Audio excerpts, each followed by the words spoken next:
Indian polity, polity क्या होती है या फिर पॉलिटिक्स क्या होती है? पॉलिटिक्स इज राजनीति। पॉलिटी, पॉलिटिक्स, सिविक्स, इनमें क्या फर्क होता है? और एक पॉलिटिकल साइंस।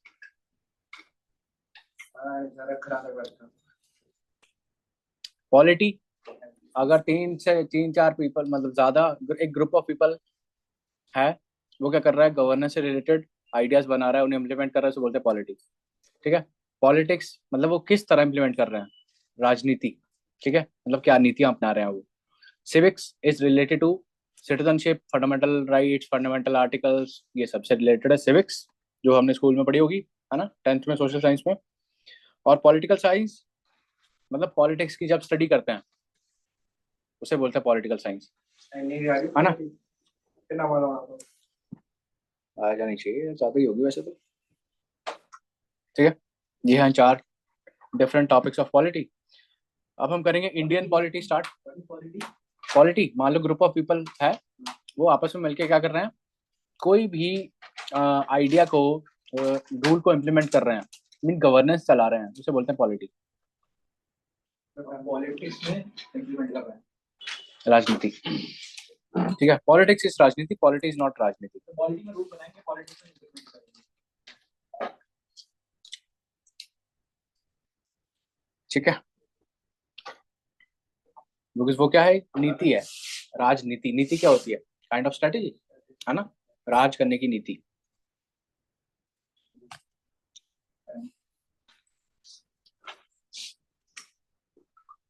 तो पॉलिटी में हम क्या क्या देखेंगे, सबसे पहले इंट्रोडक्शन देख लो, क्या क्या करना हमने पॉलिटी में और इंपॉर्टेंट क्या क्या है। सबसे पहले हम देखते हैं पॉलिटी का हिस्टोरिकल बैकग्राउंड, क्योंकि पॉलिटी में सबसे इंपॉर्टेंट क्या है, कॉन्स्टिट्यूशन, है ना।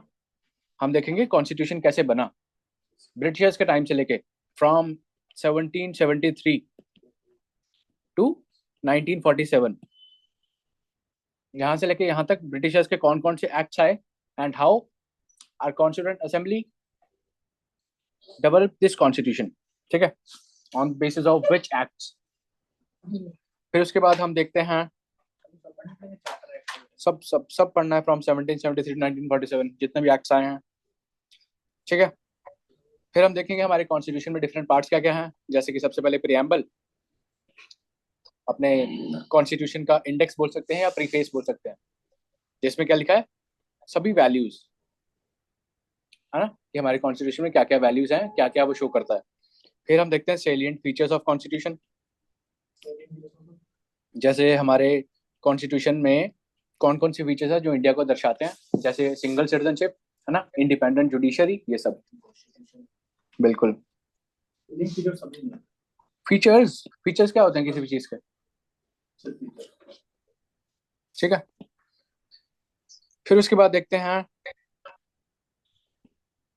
अच्छा इन सब के बीच में ये भी आता है, इसके पहले हम देखते हैं मेकिंग ऑफ कॉन्स्टिट्यूशन। प्रियम्बल से पहले हम देखते हैं मेकिंग ऑफ कॉन्स्टिट्यूशन, कि हमारे जो कॉन्स्टिट्यूएंट असेंबली थी वो कब बनती है, 46 में बनती है, फिर 1950 में कॉन्स्टिट्यूशन अडॉप्ट होता है ना। ठीक, 26 जन 1950 को कॉन्स्टिट्यूशन एनफोर्स होता है। ठीक है, इसीलिए रिपब्लिक डे मनाते हैं। फिर मेकिंग ऑफ कॉन्स्टिट्यूशन, फिर प्रियम्बल, फिर सेलिएंट फीचर्स, उसके बाद देखते हैं फंडामेंटल राइट्स, फिर डीपीएसपीज, फिर फंडामेंटल ड्यूटीज। हाँ, 26 जनवरी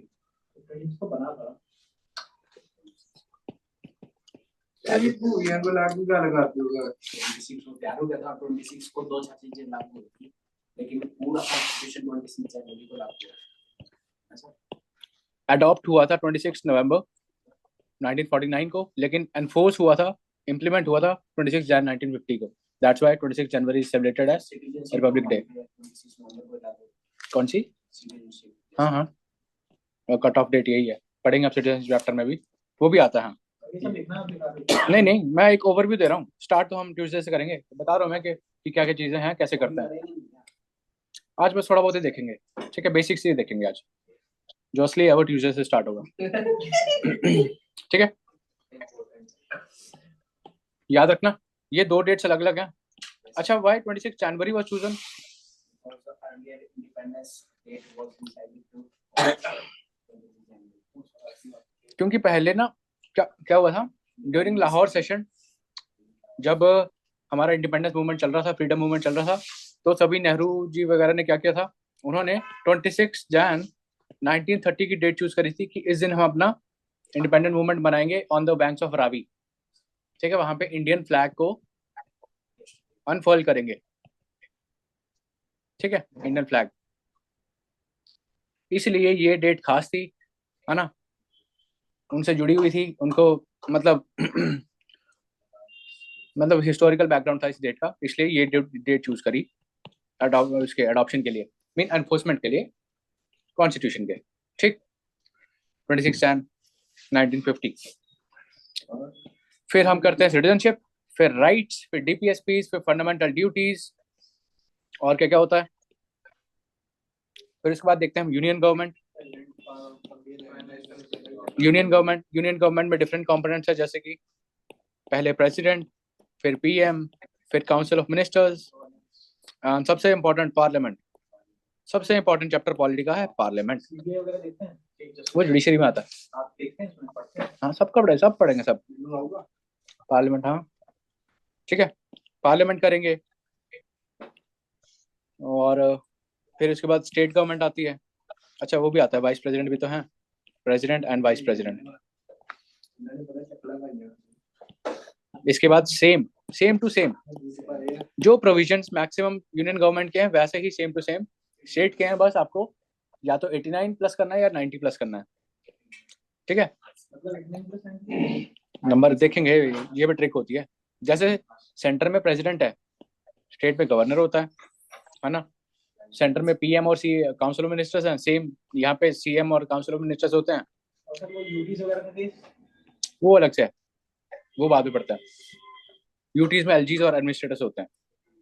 ठीक है, जैसे यहाँ पे पार्लियामेंट है, यहाँ पे लेजिस्लेटिव असेंबली या फिर लेजिस्लेटिव काउंसिल, दो चीजें होती हैं। ठीक है, एक स्टेट में दोनों हो सकती हैं, बिल्कुल है, 6 स्टेट्स में है, 6 में दोनों, बाकी में एक ही है, सिर्फ यही है असेंबली। ज्यादा कौन सी है? एलए असेंबली, तो हर एक स्टेट में, एलसी सिर्फ 6 स्टेट्स में है। एलसी कौन कौन से स्टेट्स में है?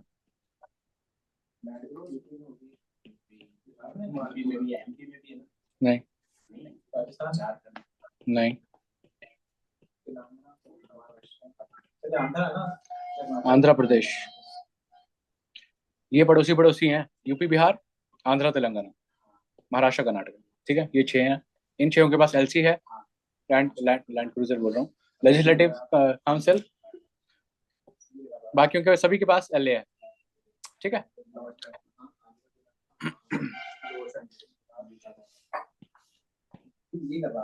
ओके, इधर देख लो। अब हमने यूनियन कर लिया, स्टेट कर लिया, फिर इसके बाद करते हैं यूटीज के बारे में, है ना। हमारे पास कितनी यूटीज हैं फिलहाल? 8 यूटीज हैं, कि कुछ एक में एलजीज हैं, कुछ एक में है एडमिनिस्ट्रेटर्स। लेफ्टिनेंट गवर्नर्स वहां पे हैं जहाँ पे सीएम भी होता है, जैसे कि दिल्ली, लेफ्टिनेंट बोलते हैं, लेफ्टिनेंट बोलते हैं, की चीज है। दिल्ली है, पुडुचेरी है, जम्मू कश्मीर है ना, यहाँ पे। बाकी में जो एडमिनिस्ट्रेटर बोलते हैं। दिल्ली में तो सीएम होता है। हाँ, तो एक सीएम है, एक एलजी है। एडमिनिस्ट्रेटर चंडीगढ़ में होगा, गवर्नर ही होता है काइंड ऑफ। ठीक है, वो मैं बोलता रहा हूँ, जहाँ पे लेजिस्लेटिव असेंबली है वहाँ पे सीएम तो होगा ही ना, तो वहाँ पे एलजीज बोलते हैं, लेफ्टिनेंट गवर्नर्स। ठीक है, फिर हम करते हैं यूटी। यूटी के बाद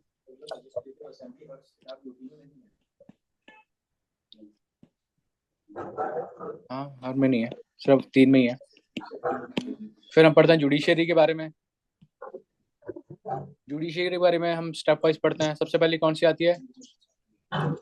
सुप्रीम कोर्ट। सुप्रीम कोर्ट में सिर्फ वही है क्या? सुप्रीम कोर्ट, हाई कोर्ट, फिर डिस्ट्रिक्ट जुडिशरी। ठीक है,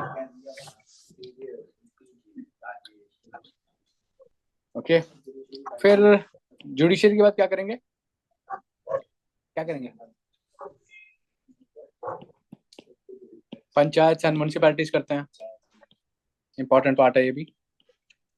जब कॉन्स्टिट्यूशन बना था तब नहीं थे, ठीक है, बाद में ऐड किए गए Special rights, panchayat and municipalities. special rights to northeastern states. अरे वो तो अलग चीज है, वो यूटी पहले हुआ नहीं करती थी, हुआ तो करती थी। नहीं, पंचायत का कॉन्स्टिट्यूशनल स्टेटस नहीं था, ठीक है। पंचायत एंड म्युनिसिपैलिटीज, फिर हम करते हैं bodies.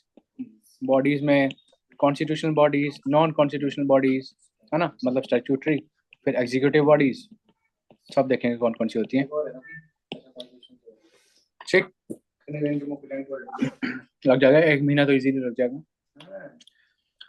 Special provisions to states, ये भी कर लेंगे।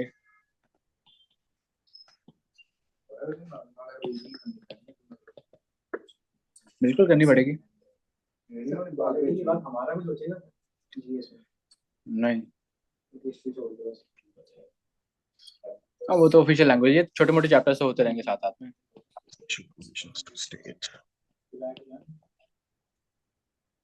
ऑफिशियल लैंग्वेजेस, ठीक है। देखो जब कॉन्स्टिट्यूशन बनता है ना, मींस 1950 में, तब आर्टिकल्स कितने होते हैं? 395, ठीक है। और पार्ट्स कितने होते हैं? 22 पार्ट्स। और शेड्यूल्स 8 शेड्यूल्स, ठीक है, 8 शेड्यूल्स। लेकिन अभी कितने हैं? आई थिंक 448, क्रॉस चेक कर लेना, इतना ही है। 448 आर्टिकल्स हैं, 25 पार्ट्स हैं एंड 12 शेड्यूल्स हैं। मींस कुछ एडिशन हुई है, ठीक है। कॉन्स्टिट्यूशन में कोई भी एडिशन करना हो या फिर कुछ चीज को सब्ट्रैक्ट करना हो, ठीक है, या फिर किसी चीज को छेड़ना हो, मतलब चेंज करना हो, अमेंड करना हो, हर चीज के लिए आपको चाहिए कॉन्स्टिट्यूशनल अमेंडमेंट एक्ट, ठीक है। एक तो सीए वो है जो अलग से है, सिटीजनशिप अमेंडमेंट ये अलग है, ठीक है। कॉन्स्टिट्यूशनल अमेंडमेंट एक्ट, और ये इजीली नहीं होता, इसका प्रोसीजर काफी टफ होता है, ठीक है।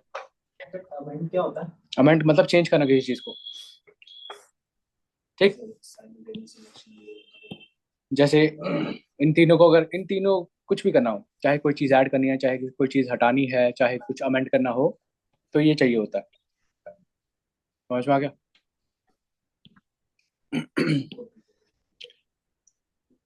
ओके।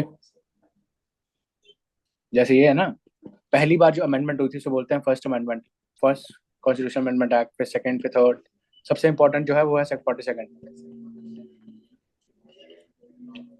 इसे बोलते हैं मिनी कॉन्स्टिट्यूशन, क्योंकि इसमें बहुत सारे चेंजेस किए गए and it came in year 1976 by IG government, ठीक है। बिल्कुल, ठीक है। 42nd से बहुत सारे चेंजेस किए गए। अब जो मैंने ऊपर बताया था, पंचायत और म्युनिसिपैलिटीज, मैंने क्या बोला, पहले नहीं थे, बाद में ऐड किए गए, मतलब इनके लिए भी कॉन्स्टिट्यूशनल अमेंडमेंट लगी। और कौन सी है ये बताओ? पंचायत और म्युनिसिपैलिटीज कौन सी कॉन्स्टिट्यूशन अमेंडमेंट से ऐड करी गई? जल्दी बोलो। समथिंग ए बी सी इस तरह से है। वो तो आर्टिकल नंबर है।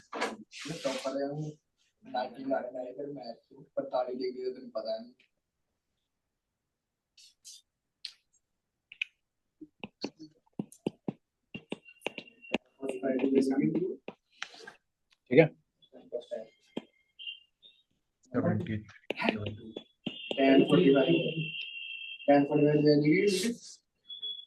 ठीक है। Panchayat by 73, panchayat by 73, municipalities by 74। Municipalities मतलब ये नगर निगम वाले, नगर निगम पंचायत का। बट सर ये नगर निगम वाले ये सिटी नहीं संभालते। हाँ, तो सिटीज वाली भी वही इससे ऐड हुई हैं। पंचायत के पैसे लेती है, म्युनिसिपैलिटी पंचायत भी बहुत कुछ करती है। पंचायत गांव में होती है, म्युनिसिपैलिटी अर्बन एरिया में होती है, अर्बन एरिया या स्मॉल टाउन्स में। म्युनिसिपैलिटी शहर में एमसी के पिंडा में सरपंच दे बस बराबर ही होते हैं। काम तो वहाँ है नहीं है। चंडीगढ़ में क्या है? यहाँ पे तो म्युनिसिपल कॉर्पोरेशन है, बढ़िया है तो काफी। 3 तरीके की होती है ना ये। एक है म्युनिसिपल कॉर्पोरेशन जो सबसे बड़ी है, एक है फिर म्युनिसिपैलिटी, एक उससे भी छोटी होती है, उसका नाम पता नहीं क्या था, सबसे छोटी होती है वो। आई थिंक म्यूनसिपैलिटी सबसे छोटी है, बीच में एक और आती है, ठीक है, वो मतलब ट्रांजिशनल टाउन में होती है। स्टेट को सब कुछ स्टेट सिटी को कंट्रोल करना, सिटी का मैनेजमेंट देखना। सब कुछ। इसमें भी इलेक्टेड पर्सन होते हैं, जो मेयर वगैरह होते हैं, जैसे गांव में सरपंच होते हैं ना, वैसे म्यूनसिपैलिटी में मेयर्स भी होते हैं, ठीक है, उनका इलेक्शन होता है।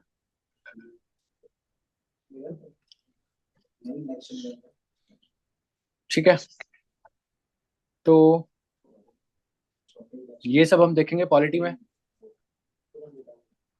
From historical background to constitutional bodies. Okay, और थोड़ा जल्दी जल्दी करेंगे क्योंकि अप्रैल में एग्जाम है, तो फिर उससे पहले रिवाइज भी करना है। तो हमारे पास जनवरी फरवरी मार्च ही है।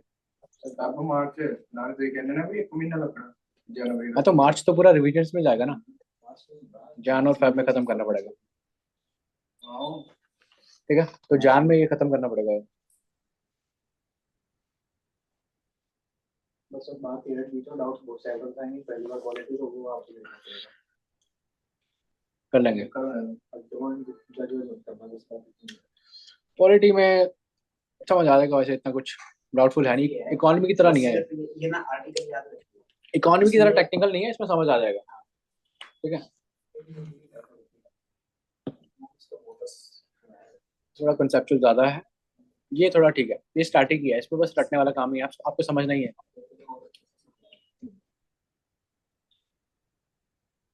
कहे एमपी है वो, तो भाई ये सब भी खुलता है, तो भाई तो उठेगा, ठीक है। पता चल रहा है अच्छा क्या क्या भाव से क्या क्या कर सकते हैं, कैसे करते हैं। कॉन्स्टिट्यूशन के बारे में थोड़ा डिस्कस करते हैं। अच्छा, किसी कंट्री के लिए कॉन्स्टिट्यूशन क्यों जरूरी है? ताकि वो सब लॉ एंड ऑर्डर बना रहे, law and order, law and order, ठीक है।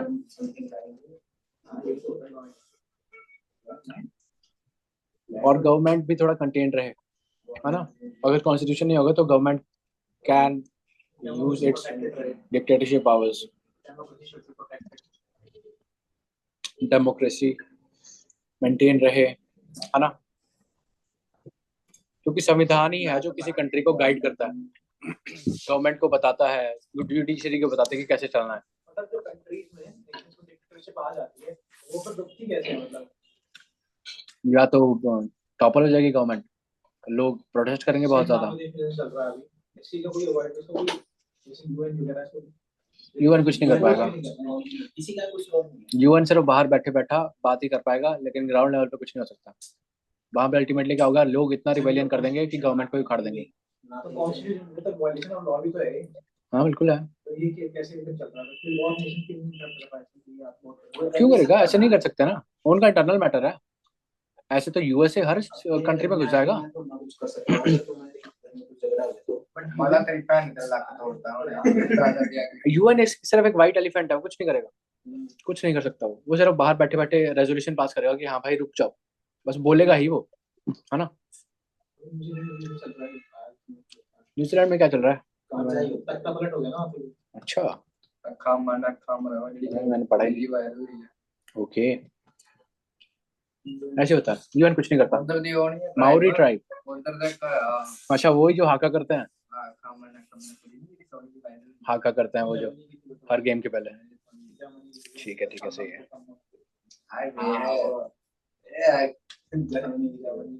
कौन? वो जो न्यूजीलैंड के है, न्यूजीलैंड वाले हाका करते हैं, वो हाका ही था, हाका बोलते हैं उसे, माओरी ट्राइब करती है हाका। वो जर्मनी के अंदर है सर, अरे हो, लेकिन वो हाका है, वो माओरी ट्राइब करती है, वो लड़की माओरी ट्राइब से रिलेटेड होगी, वहां जर्मनी गई होगी वो, ठीक है, वो और कोई ट्राइब नहीं करती, वही करती है। वो देखना कोई भी न्यूजीलैंड का रग्बी वर्ल्ड कप होता है, किसी भी गेम में सबसे पहले वो वही करते हैं, बस ये हमारे क्रिकेट में नहीं करते, बाकी गेम्स में करते हैं वो हाका, ठीक है। अब देखो हमारे कॉन्स्टिट्यूशन में क्या है, हमारे कॉन्स्टिट्यूशन में है ट्रिनिटी, तीन चीजों की।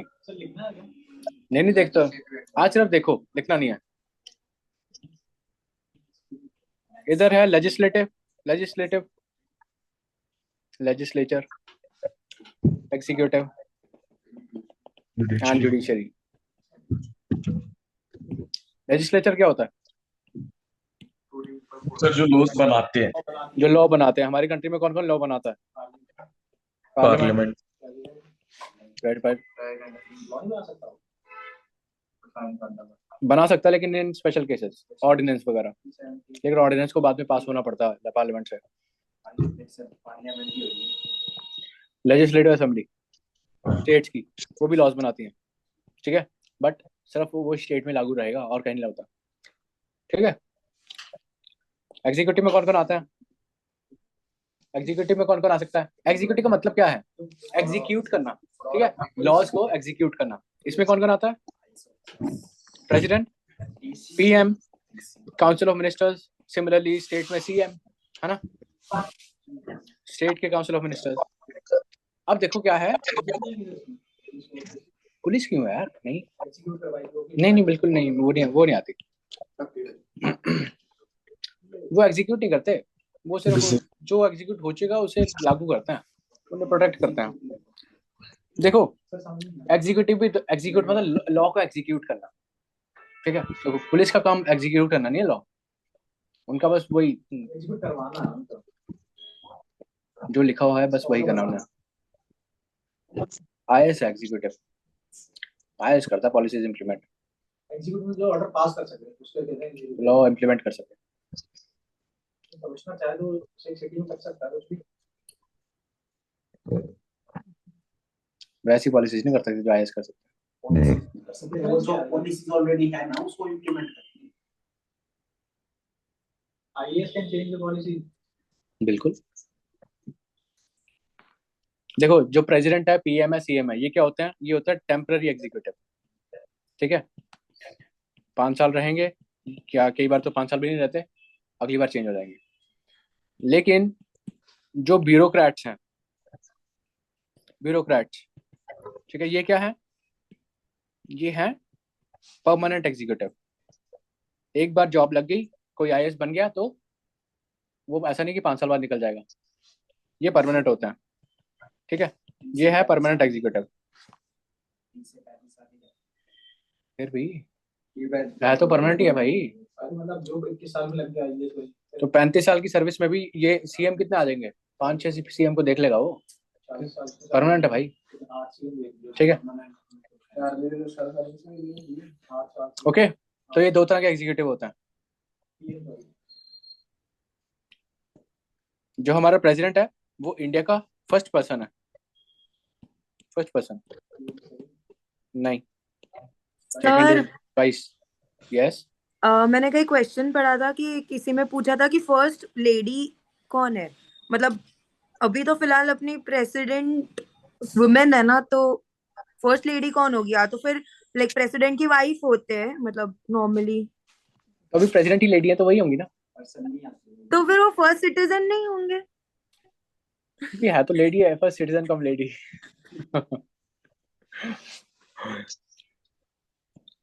यूजुअली तो वही होता है जो प्रेसिडेंट की वाइफ So होती है। who's the so does is she married? If she has a husband, he'll be the first man, first No. gentleman. Might be. president Let's see. first person Sir, Yeah. if the president is the अरे यार चुप हो जा sir. if Yes. president is a Mhm. lady, तो फिर जो Yes. First lady नहीं होगा उसमें बाद में, तो उसमें बाद में फर्स्ट हस्बैंड हो जाएगा। वो भी प्रेसिडेंट का ठीक जो है। स्पाउस होगा ना, उस हिसाब से उसको डिनोट किया जाता है। ओके, मतलब जो स्पाउस होगा वो फर्स्ट हो जाएगा, हाँ इधर करेक्ट, लेडी और जेंटलमैन। यस। ठीक है, वेरी गुड। फर्स्ट क्या होगा? अगर तो वाइफ होगी तो फर्स्ट लेडी हो जाएगी, हस्बैंड होगा तो फर्स्ट जेंटलमैन हो जाएगा। है ही नहीं है तो कुछ भी नहीं, तो फिर टॉर ना छड़ा।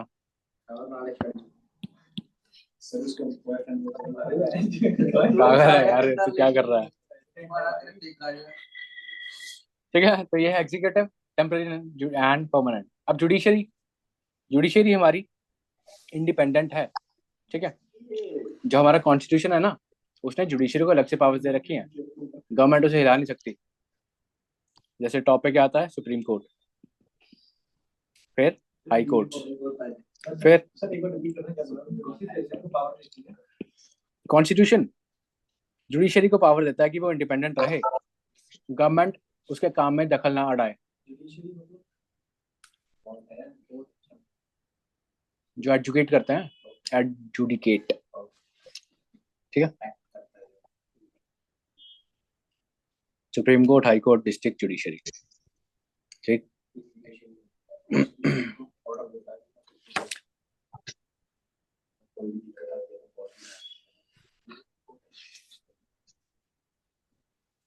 कौन? हाँ, जा सकते हैं। आपको डिस्ट्रिक्ट जुडिशरी में आपको आपको लग रहा है कि आपको इंसाफ नहीं मिला, तो you can go to high, फिर सुप्रीम कोर्ट। कर सकते हैं, लेकिन अगर आपका फंडामेंटल राइट वायलेट हुआ है तो आपको ज़्यादा जल्दी होगा, अदरवाइज चांसेस कम होता है, ठीक है।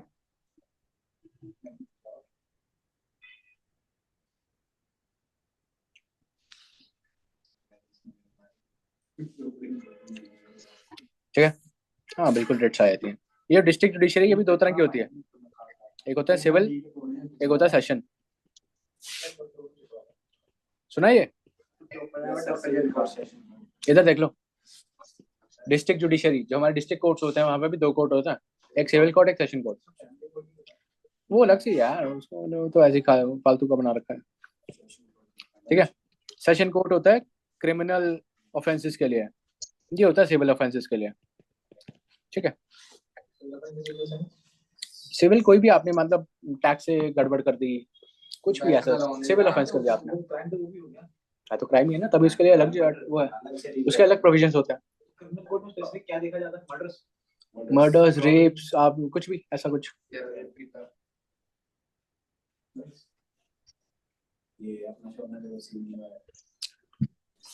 हाँ, डिवोर्स, मैरिज डिवोर्स है अपने पास एक बंदा, एक। हाँ, अलग अलग हैं, फैमिली कोर्ट्स हैं, लोक अदालत हैं, बहुत सारी हैं।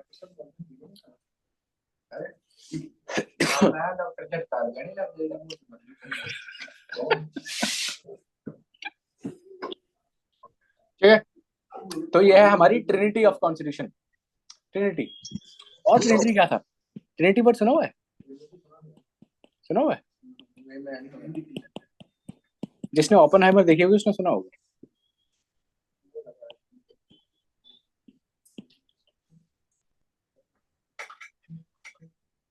वो जो एटॉमिक बॉम्ब बनाने वाला ऑपरेशन था, ट्रिनिटी ही था। इसका मतलब भी तो होता है कुछ। तीन चीजें, ट्राई ना ट्राई, तो ये ट्रिनिटी है हमारे कॉन्स्टिट्यूशन की, ट्रिनिटी, लेजिस्लेटिव, एग्जीक्यूटिव, जुडिशियल, ठीक है। अब देखो, इसमें से एक खास चीज है, इसमें हमने ये किया ना, पीएम और काउंसिल ऑफ मिनिस्टर्स, है ना, ये क्या है, ये लेजिस्लेटिव का पार्ट भी है, क्योंकि स्टेट के अलग होता है, सेंटर के अलग होता है ना। लेजिस्लेचर में ना पीएम भी आते हैं प्लस काउंसिल ऑफ मिनिस्टर्स भी आते हैं, क्योंकि ये दोनों सभी पार्लियामेंट के भी तो पार्ट है ना। सिमिलरली ये भी है ना। प्रेसिडेंट हो सकता है, प्रेसिडेंट लेजिस्लेचर का पार्ट है, बिल्कुल है, प्रेसिडेंट भी है। बिकॉज जब भी हम पार्लियामेंट की बात करते हैं ना, जब भी हम पार्लियामेंट की बात करते हैं तो हम तीन चीजें देखते हैं, एक लोकसभा, एक राज्यसभा, प्लस प्रेसिडेंट। क्योंकि प्रेसिडेंट के साइन के बिना कोई लॉ, कोई भी बिल, एक्ट नहीं बनता, ठीक है, प्रेसिडेंट का साइन चाहिए ही चाहिए। समझ में आ गया? तो इसमें से कुछ एक कंपोनेंट्स हैं, जो कुछ एक बंदे हैं जो लेजिस्लेचर का पार्ट भी है, एग्जीक्यूटिव का पार्ट भी है, ओवरलैप करते हैं। वो कौन है? ये लिखित है यार, क्या कर रहे हो तुम? नहीं, जो दोनों में आ रहे हैं। तो अभी क्या लगे, कहाँ था ध्यान तेरा? फिर खुद को ध्यान इधर उधर होना, फिर ध्यान इधर रखना अब 1 महीना, ठीक है। PM, council of ministers, president, ये लेजिस्लेचर में भी आते हैं, एग्जीक्यूटिव में भी आते हैं, ओवरलैप करते हैं, ठीक है, ओके। मिनिस्टर्स लॉ बनाएंगे भी, एग्जीक्यूट भी करेंगे। अब मेरे को बताओ, लेजिस्लेचर और एग्जीक्यूटिव में फिर डिफरेंस क्या बचा? जब दोनों ही सेम हो गए, कौन डिफरेंस बचेगा, कौन डिफरेंस बनाएगा? एग्जीक्यूट करते हो लोग बनाते हैं। नहीं नहीं, डिफरेंस क्या आएगा? सीएम भी तो आ गया, सीएम भी सेम है, ओवरलैप कर रहे हैं। नॉर्मल जो एमपी होते हैं बिल्कुल, जो एमपीज है, ਉਹਦੇ ਵਿੱਚ ਐਮਪੀ ਹੁੰਦੇ ਇਹਦੇ ਵਿੱਚ ਐਮਐਲਏ ठीक है, जो एमपीज है, जो ना कोई मिनिस्टर है ना कोई पीएम सीएम है, ठीक है, नॉर्मल एमपीज। कितने एमपीज होते हैं? 550 के आसपास लोकसभा में, 545 मान लो, हाँ 450 जो वो है, ठीक है। 200 टू 45 के आसपास राज्यसभा में, ये सब एमपीज हैं। लेकिन मिनिस्टर्स कितने बनते हैं? मिनिस्टर तो कम ही होता है ना, मिनिस्टर्स तो 50-60 ही होते हैं। नहीं, वो नहीं है, ठीक है, मिनिस्टर्स तो इतने होते हैं। अब ये 50-60 के अलावा जो बंदे बचे सारे वो एमपीज हैं, मेंबर ऑफ पार्लियामेंट, वो आते हैं लेजिस्लेचर में, समझ में आ गया? वो एग्जीक्यूटिव में नहीं आते, उनका काम एग्जीक्यूट करना नहीं है। ओके,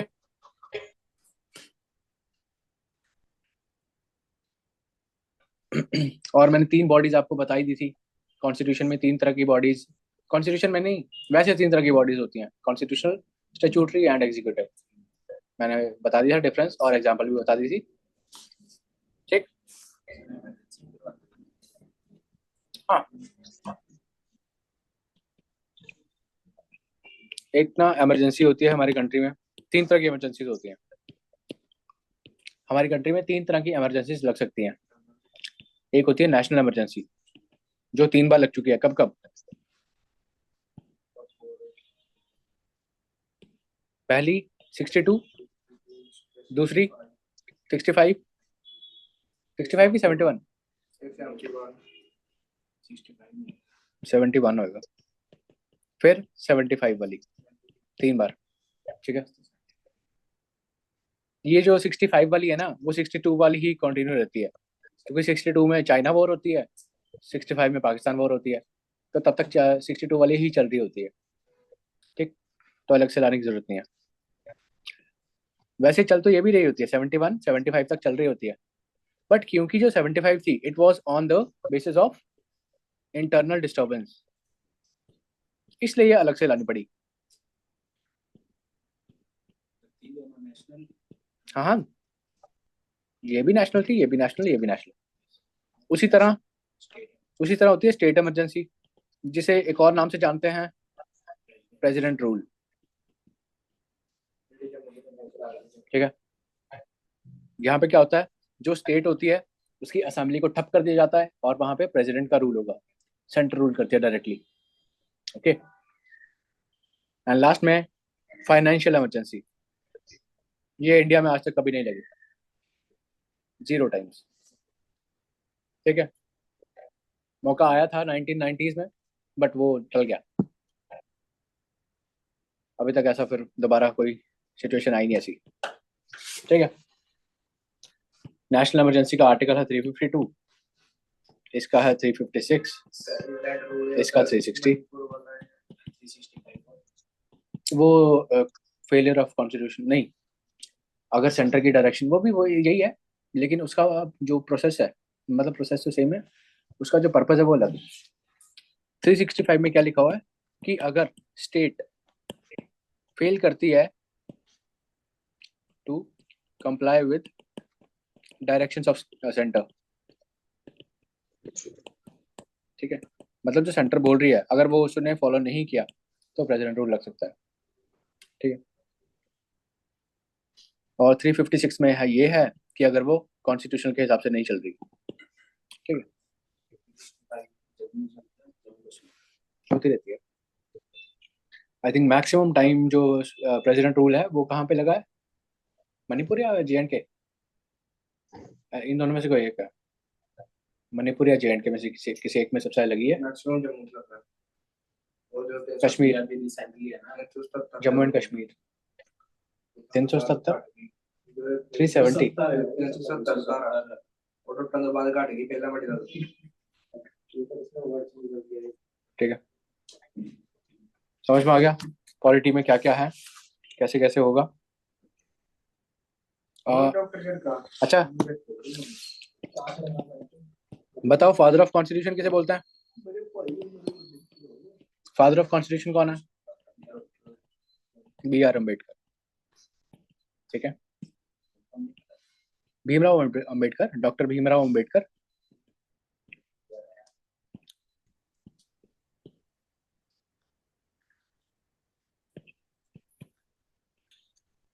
ओके, मैं वही देख रहा हूँ, आयरनी होगी कि कलर भी वही निकला। चलो कोई नहीं, अच्छे बनते थे, काफी बढ़िया काम किया। Okay, and also B R Ambedkar ने एक चीज बोली थी कि उन्होंने एक आर्टिकल बोला था, वो है heart and soul of constitution. किस आर्टिकल को बोला था? बोला था यूपी। ओके, तो यूपी लिख लेते हैं। और राकेश बताओ, heart and soul of constitution कौन सा आर्टिकल को बोलता है? ठीक, आर्टिकल नंबर 32। इसमें यार रिट्स, ठीक है, आपके फंडामेंटल राइट्स वायलेट होते हैं तो आप आर्टिकल 32 यूज करके डायरेक्टली सुप्रीम कोर्ट जा सकते हो। ठीक है, किसने दी? सेक्टर ने? पता नहीं, हो नहीं सकते ऐसे। सुप्रीम कोर्ट खत्म कर देगा उसे। सुप्रीम कोर्ट खत्म कर देगा उसे, तो सुप्रीम कोर्ट उसे हटा देगा ना, इंडिपेंडेंस ऑफ जुडिशरी से उसे, क्योंकि वो बेसिक स्ट्रक्चर में है तो उसे खत्म कर देगा। कर देगा सुप्रीम कोर्ट। खत्म नहीं है ना, कम किया ना, कंडीशन ज्यादा वाली ना। ठीक है,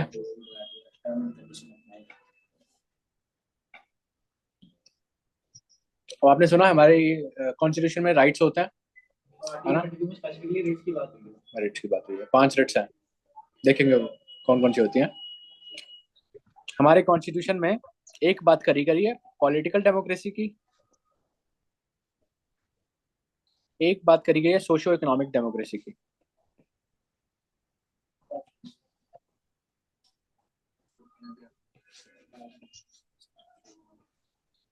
पॉलिटिकल डेमोक्रेसी किस में बात करी गई है राकेश?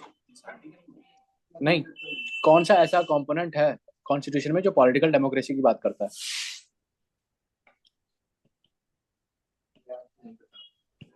फंडामेंटल राइट्स,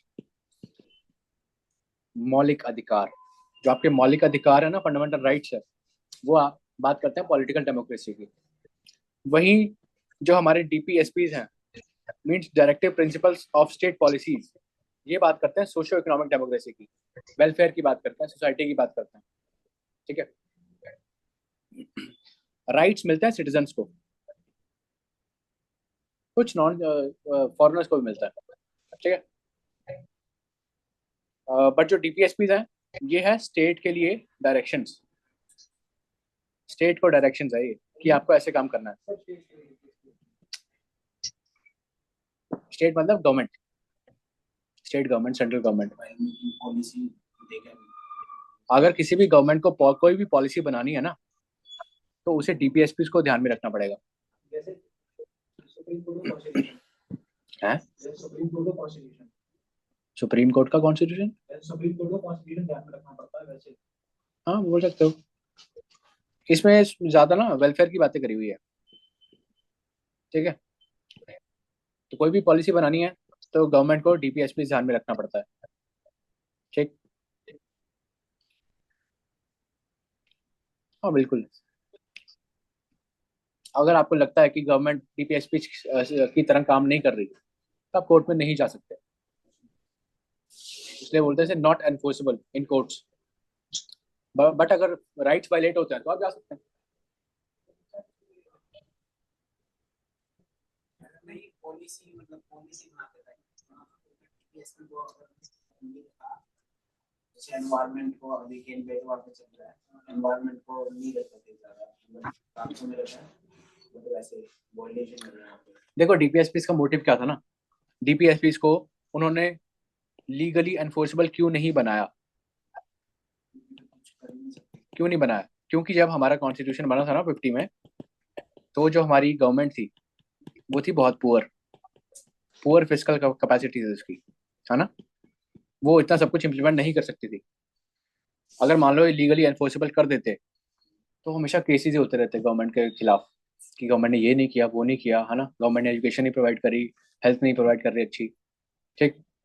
बट लेकिन क्या बोला गया कि जैसे जैसे गवर्नमेंट के पास पैसा आएगा आप डीपीएसपी को राइट्स में कन्वर्ट कर सकते हैं, फंडामेंटल राइट्स में। And the prime example is right to education. ठीक है। पहले ये क्या होती थी, डीपीएसपी होती थी, आज भी है, लेकिन अब क्या है, ये फंडामेंटल राइट बन गया है अंडर आर्टिकल 21A। ठीक है। अब क्या है, अब सरकार के लीगली एनफोर्सेबल है कि वो एजुकेशन पे काम करना ही पड़ेगा, वरना लोग कोर्ट में जा सकते हैं। ठीक है। क्योंकि अब सरकार के पास इनफ पैसा है कि वो एजुकेशन पे खर्चा कर सकता है, लेकिन अभी भी बहुत से कंपोनेंट्स हैं जिस पे काम करना बाकी है, तो धीरे धीरे हो जाएगा अगले 50-60 साल में। ठीक है।